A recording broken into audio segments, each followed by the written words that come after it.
Well, good evening. Welcome to Bedtime Stories with me, Pastor Michelle. Today's Wednesday, February 17th, and our lady of the hour is Rosalie Lopez, and she is a daring discoverer. All right, let's hear about her. For as long as she can remember, Rosalie had been fascinated by science. As a young girl, when asked what she wanted to be when she grew up, she immediately answered, an astronaut.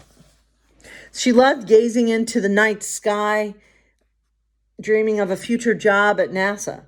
In 1978, she was a student at the University of London, still on the career track she'd chosen as a child.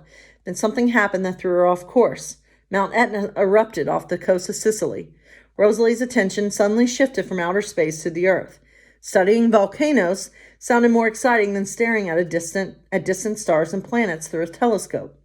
So a year later, Rosalie was doing graduate school work in Sicily when Mount Etna erupted again a mile away. When she saw hot flowing lava for the first time, she described it being alive and breathing. She fell in love with its awesome power and otherworldly beauty. While she respected the danger, she was mesmerized and wanted to see more volcanoes up close and personal. Once, she even cooked on a lava flow. And there's a picture right here of a volcano. In 1981, Mount Etna erupted again, and Rosalie and other scientists returned to Sicily. Travel delays meant they arrived after the volcano had quieted. She was disappointed, but still wanted a closer look. She quickly discovered it hadn't cooled yet and could erupt again at any second, and it did. Rosalie dodged exploding lava bombs and fiery rocks while sprinting to safety. In 1989, Rosalie fulfilled her dream of working at NASA in its jet propulsion lab. It allowed her to combine her two passions, astronomy and volcanoes. She studied volcanoes on moons and applied that knowledge to better understand volcanic eruptions on Earth. There are many types of volcanoes, and each one is unique, information she wanted to share with others. She did just that in her book, The Volcano Adventure Guide, the first travel guide ever written for adventurers wanting a closer look.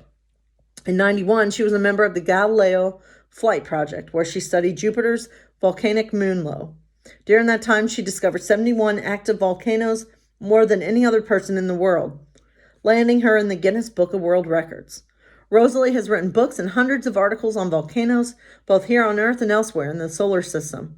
Her passion for science and the desire to educate others has never wavered. The very busy volcanologist has been featured in over 20 science documentaries and has received many awards and accolades in her field. Well, good for her.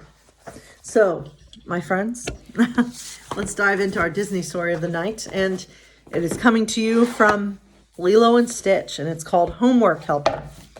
And you know what's crazy?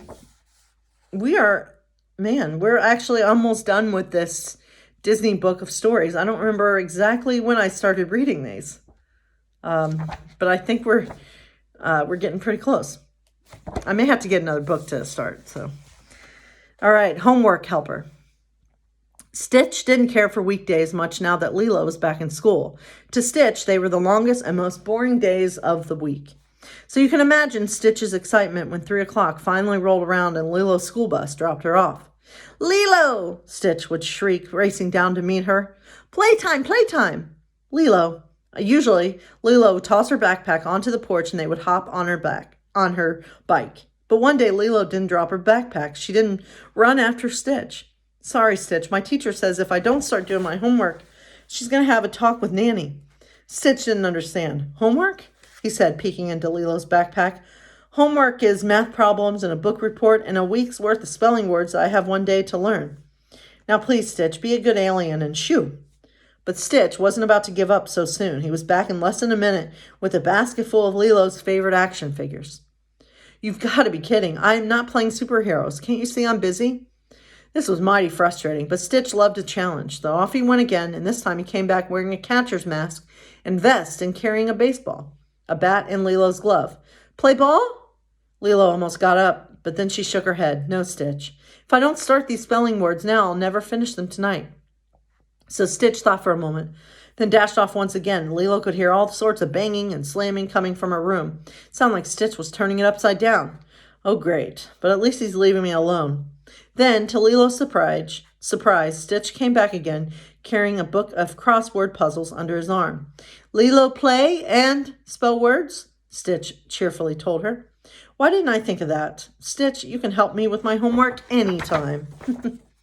You know, when I was in elementary school, I used to love homework.